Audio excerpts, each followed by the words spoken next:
mula sa 1 Pedro 2:24. Sa kanyang pagkamatay sa krus, pinasan niya ang ating mga kasalanan upang tayo'y mamatay na sa kasalanan at mamuhay ng ayon sa kalooban ng Diyos. Sa pamamagitan ng kanyang mga sugat, kayo'y pinagaling.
Sumasamo sa iyong pagkilos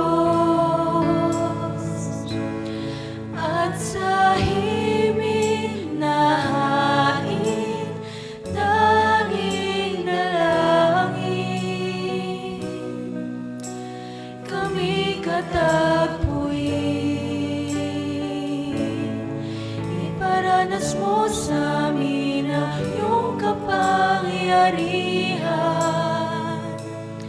Ipamalas mo sa amin ang iyong kalwalhatian, hanggang ang aming kaluluwa'y mapuspos ng lubusan, at sa aming kalagitnaan ay bumaba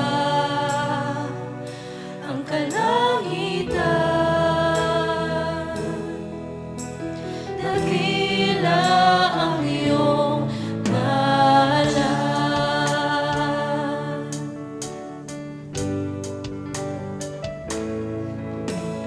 Narito kami, nagpapakumbaba, sumasamba sa iisang Diyos.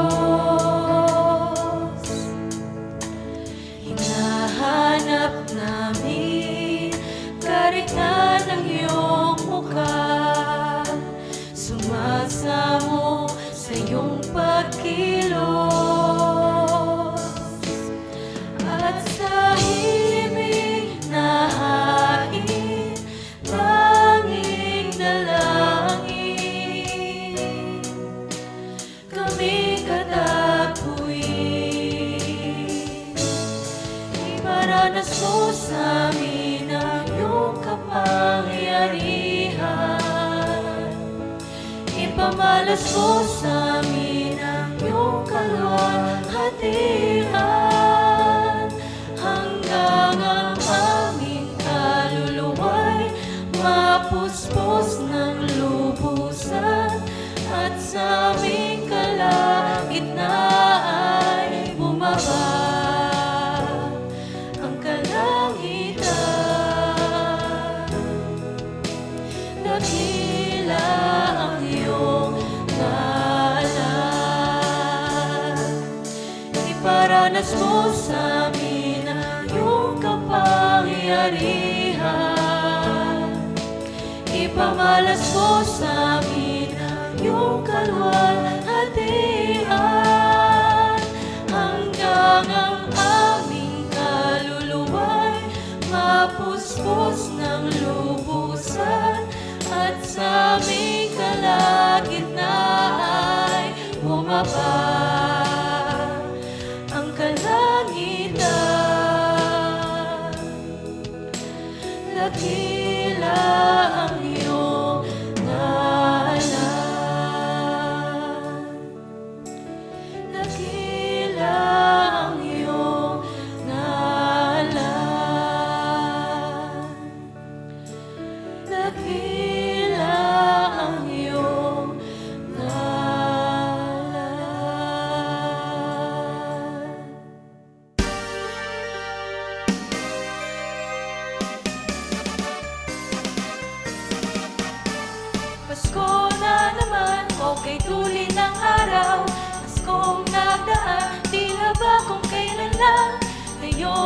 Pasko, dapat pasalamatan. Ngayon ay Pasko, tayo ay mag-awitan. Pasko, Pasko, Pasko na naman muli, tanging araw nating pinakamimiti. Pasko, Pasko, Pasko na naman muli, ang pag-ibig naghahari. Pasko, Pasko, Pasko na naman muli, tanging araw nating pinakamimiti.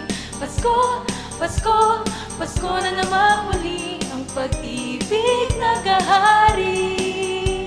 Pasko, Pasko, Pasko na naman muli, tanging araw nating pinakamimiti. Pasko, Pasko, Pasko na naman muli, ang pag-ibig naghahari.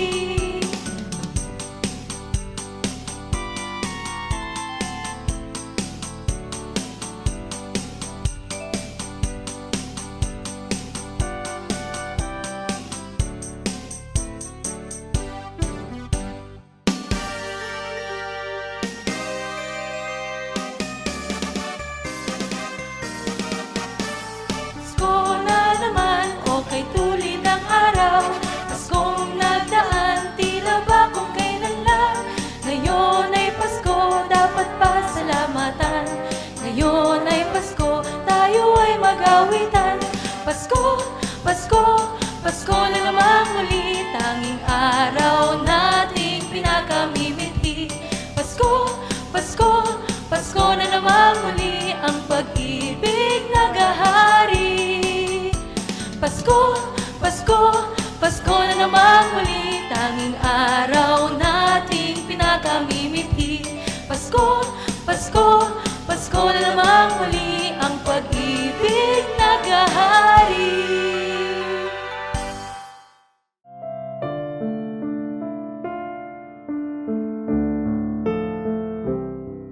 Isang magandang gabi po. Tayo po'y manalangin. Dakilang Diyos na makapangyarihan sa lahat, Panginoon, maraming salamat po, Ama, sa kalakasan, maging sa buhay na patuloy na pinagkakalob mo sa bawat isa sa amin. Ama, sa pagkakataong ito, sa aming gawain, pangunahan mo kami at ikaw ang makita sa bawat isa, maging sa itatalakay na ang pagpapagaling mo, Panginoon, ay aming nararamdaman sapagkat ikaw ang patuloy nagbibigay ng kagalingan sa lahat ng mga nakakaranas ng pagkakasakit. Bigyan mo ng kalakasan at ng kagalingan ay makamit ng bawat isa. Kaya na po ang bahala sa aming gawaing ito, tuloy na maging malakas ang bawat isa at kami magiging pagpapala din sa iba sa tulong mo, Panginoon. Kaya maraming salamat po, Ama. At ito'y aming samot dalangin sa tayong pangalan ng aming Panginoong Hesus. Amen.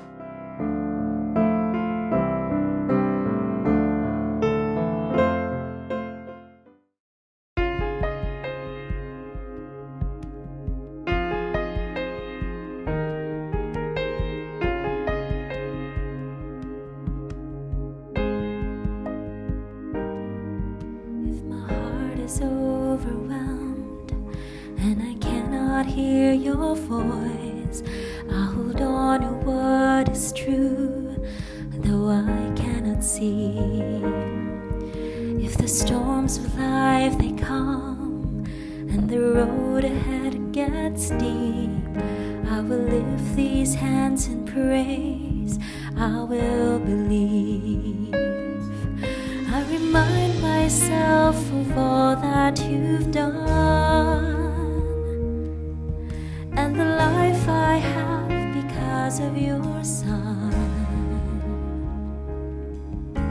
Love came down and rescued me. Love came down and set me free. I am yours. I am forever yours. Mountain high and valley low, I sing out and remind my soul that I am yours. I am forever yours.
Isang mapagpalang gabi po ang bati ko po sa inyong lahat, mga kapatid sa Panginoon.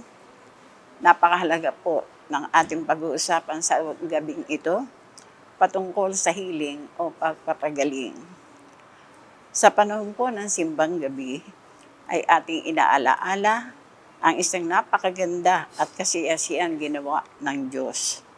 Ito po ay ang pagdating at pagdatal ng ating Panginoon, Jesus, dito sa sanlibutan. Gaya po ng sinasabi sa ating sa John 3:16, "For God so loved the world that He gave His only begotten Son, that whosoever believeth in Him shall not perish, but have everlasting life." Ang pangunahing layon po ng pagpunta ng ating Panginoong Hesus sa sanlibutan ay upang mapagkasundo uli ang Diyos sa mga taong kanyang nilikha. At ito po ay magbubunga ng pagpapagaling sa tao, espiritual, emotional, at kung minsan po ay physical. Sa panahon po ng pagbiministeryo ng ating Panginoong Hesus, ay ginampanan niya ang maraming gawain ukol dito. Sa pangangaral niya tungkol sa mga salita ng Diyos, ay dumating din ang kanyang makapangyarihang pagpapagaling sa mga karamdaman. Gaya po na nangyari sa isang lalaki sa tubig imbakan, maraming mga tao ang lumapit sa kanya upang pagalingin siya sa kanyang mga karamdaman, gaya po ng mga lumpo, mga bulag, at marami pang karamdaman na mga tao ang lumalapit upang sila ay pagaling. At dito ay pinakita niya ang kanyang makapangyarihang pagpapagaling at mahimalang pagpagaling na ginawa ng Diyos sa kanya sa pamagitan po ng ating Panginoong Jesucristo. Matapos po natin malaman at mapabalik-aralan ang mga bagay na ito, maaring itanong po natin sa ating sarili ang mga bagay na gaya ng gumagawa pa ba ang Diyos ngayon sa ganitong pagpapagaling? Maaari bang gamitin ng Diyos ang mga doktor at gamot para mapagaling siya? Sa pagkakataon po sa ating pag-uusapan, ay ating pong babasahin at ating uunawain ang talata po sa Santiago 5:13-15. At ganito po ang maliwanag na sinasabi. May tiisin ba ang sino man sa inyo? Manalangin siya. May nagagalak, umawit siya ng papuri sa Diyos. Mayroon bang may sakit sa inyo? Ipatawag niya at tatanda sa iglesia upang ipanalangin siya at pahiran ng langis sa pangalan ng Panginoon. At pagagalingin ang may sakit dahil sa panalangin may pananampalataya at ibabangon siya ng Panginoon at patatawarin kung siya'y nagkasala. Ang mga bagay pong ito ay ating sasagutin sa mga katanungang kagaya nito. Dumating na po ba sa buhay ninyo na kayo ay may dinaramdam? Meron po kayong tiisin sa inyong buhay. Ano po ang unang-unang ginagawa natin kapag tayo po ay pinahihirapan ang maraming mga karamdaman? Ang unang-una po natin ginagawa at ito po ay sa akin mismo at hindi ko na po sasabihin sa inyo kung ano po ang ginagawa ng iba, kundi ang akin pong ipapahayag sa inyo at ating pong bibigyan ng kahulugan ang lahat ng mga bagay na ito sa pagitan po ng aking sariling patotoo. Sa panahon po ng mga bagay na ito, na tayo ay may dinaramdam sa ating katawan, sinabi po sa atin na kung mayroon man tayong mga tiisin, manalangin po tayo. Idulot po natin sa Panginoon ang mga bagay na ito na atin dapat na gawin. Tingnan po natin ng may pagtitiyaga at manalig po tayo na tayo po ay papatnubayan ng ating Panginoon sa lahat ng ating mga karamdaman. Sapagkat sinasabi po naman ng ating Panginoon, tayo'y mahal po ng ating Diyos. At tiyak na tayo po ay pagagilingin sa ating karamdaman. Panalangin po, yan po ang tinuturo sa atin. At ganoon din po, ang pagpupuri sa pamagitan ng pag-awit. At kung tayo may karamdaman, awitin po natin yung nasa Jeremiah. Pwede po natin awitin yun. Heal me, O Lord, and I'll be healed. Save me, and I will be saved. Heal me, O Lord, and I'll be healed. You are the one I praise. You are the one I praise. At sa panahon po na tayo ay binigyan ng pagkakataon na tayo pagiling sa ating mga karamdaman, isa pong bagay na dapat nating alalahanin na isa pong ring paraan ng pagpupuri sa Diyos ay sa pamagitan po ng mga bagay ng pag-aawit. Pwede po nating awitin ang pagpasalamat na thank you, Lord. Thank you, Lord, for saving my soul. Thank you, Lord, for making me whole.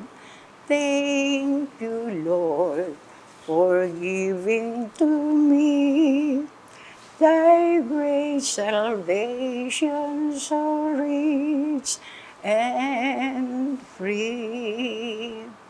Ganun po mga kapatid. At dumarating po sa buhay ng bawat isa sa atin na marindi po ang ating nararamdaman at nangangailangan po tayo na dumulon sa mga doktor. Ang mga doktor po ay tunay na ipapanalangin din po natin bago po natin sila lapitan. Panalangin na bigyan ng karunungan, bigyan ng pagkakataon na tayo ay matingnan ng mga doktor ng may kahusayan at makainom tayo ng mga gamot na ating gagamitin.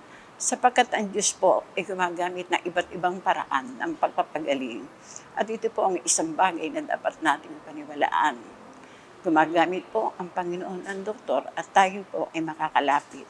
Subalit, panalangin din po ang uunahin natin. Upang sa gayon, ay tiyak na tayo po ay papatnubayan ng Panginoon at magagalingin po tayo sa ating karamdaman. Kung hindi po sa isang panalangin ng ating ginagawa, pwede po nating ulitin at ating pong bigyan ng pananampalataya po tayo sa ating panalangin sa ating Panginoon na tayo po pagagalingin niya sa ating mga karamdaman. At kung dumarating po ang pag-inom natin ng mga gamot, pwede po natin ding ipinalangin ang ating mga gamot at sabihin po natin sa ating Panginoon, in Jesus' name, I will be healed. In Jesus' name, sa pangalan ng Panginoon, sapagkat sinasabi po sa Exodo 15:26, ang sabi po ng ating Panginoon, ako si Yahweh, ang inyong manggagamot. At doon po sa Hebrew 13:8, sinasabi po rin sa atin, kaya sa pamamagitan po ng ating Panginoong Jesucristo, tunay po na tayo ay magkakaroon ng kagalingan sa ating mga karamdaman. Sinasabi po dito, sinasabi ko sa inyo na si Jesucristo, siya ang kahapon, ngayon, at mapakailanman. Asahan po natin ng ating Panginoong Diyos ay nagpapagaling. Ang ating Panginoong Diyos po ang ating manggagamot sa pamamagitan po ng ating Panginoong Jesucristo. Banggitin po lang natin at lating sabihin sa ating sarili, in Jesus' name, I will be healed. Sa pangalan ng Diyos, gagaling ako. Napakabuti po ng ating Diyos. Mahal po tayo ng ating Panginoon at hindi po tayo pababayaan kahit kailan. Nagpapagaling po ang ating Diyos. Ngayon, tulad ng ating mga nakaraang mga panahon, sa sarili niyang panahon at sa sarili niyang layon sa bawat isang nananalangin sa Kanya. Kaya hilingin po natin na pagalingin tayo, physical, emotional, spiritual, at ipailalim natin ang ating buhay sa ating Diyos. At ito po ay tunay na magkakaroon ng katuparan sa ating Panginoon sapagkat mahal po tayo ng ating Diyos. At sa bagay na ito, Panginoon, tunay naniniwala tayo mga kapatid. Hilingin natin sa ating Panginoon at tunay na tayo paghagalingin niya sa lahat ng ating karamdaman. Sa pagkakataon pong ito, tayo po ay manalangin at hilingin po natin sa Panginoon ang lahat ng bagay na ito. Diyos at Amang makapangyarihan sa lahat, maraming salamat po sa mensahe na ibinigay mo sa amin at sa pamamagitan po ng mensaheng ito, Panginoon. Amin pong hinihiling sa iyo.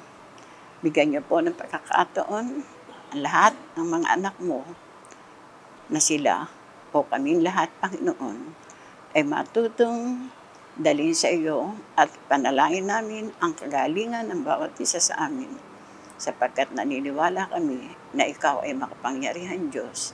Ikaw ang amin dakilang manggagamot. Sa iyo po ang pupuri at pasasalamat sa pangalan ng anak na si Kristo Jesus. Amen.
Nadarama ko na ang lamig ng hangin.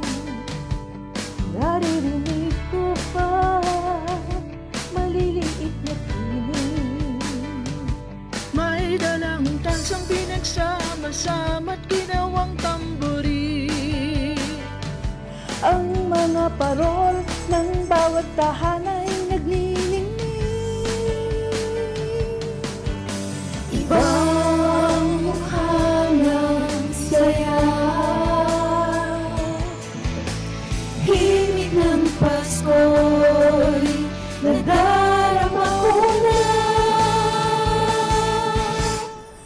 May tatalo pa ba sa Pasko ng Pinas? Ang kaligayahan natin walang kupas. Di alintana kung may problema, basta't si Kristo ang kasama. Ibang iba talaga ang Pasko sa Pinas.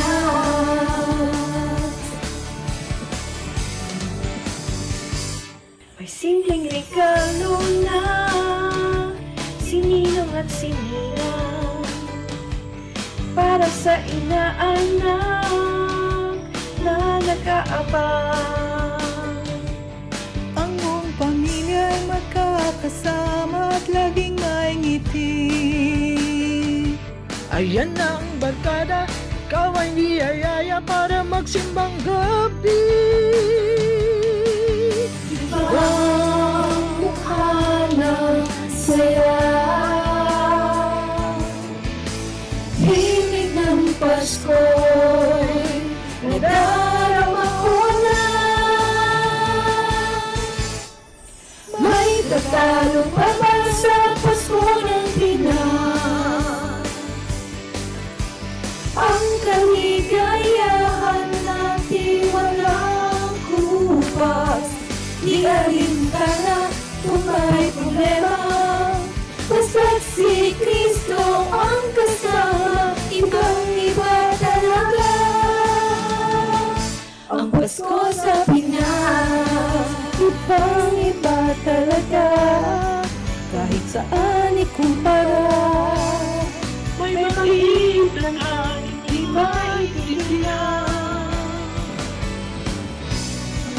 Mapapangiting bigla kung sa anong dahilan. Nadarama mo na ba? Mo na ba? Mo na ba? May tatalo pa ba sa Pasko ng Pinas? Ang kaligayahan natin walang kupas. Di alintana kung may problema, basta't si Kristo ang kasama, ibang-iba talaga. Ang Pasko sa Pinas, tatalo pa ba sa Pasko ng Pinas? Ang kaligayahan natin walang kupas. Di alintana kung may problema, basta't si Kristo ang kasama, ibang-iba talaga. Ang Pasko sa Pinas.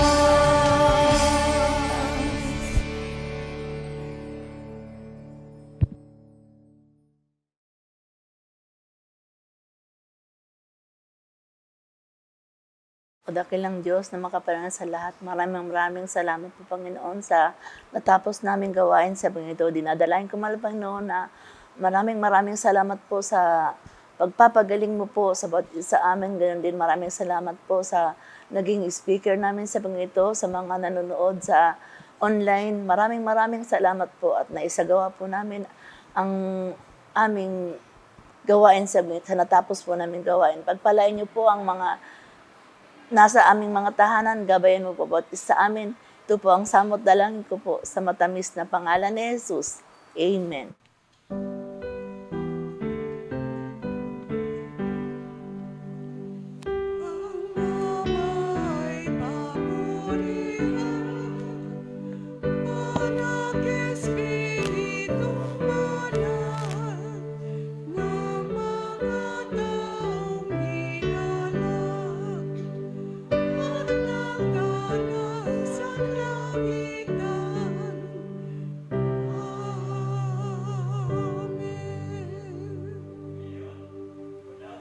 Sa kalulatian ng Diyos amang makapangyarihan sa lahat, sa trono ng kanyang awa, might and power, tanggapin natin ang naglilikat na pagpapala ng Diyos, pag-ibig, pagliligtas ng ating Panginoon sa Kristo, pakikipisan ng diwang banal, ang sumaatin sa ating paghiwalay, hanggang sa muli nating pagkikita, sa pangalan ng Ama, ng Anak at ng Espiritu Santo, ngayon at magpakailanman. Amen.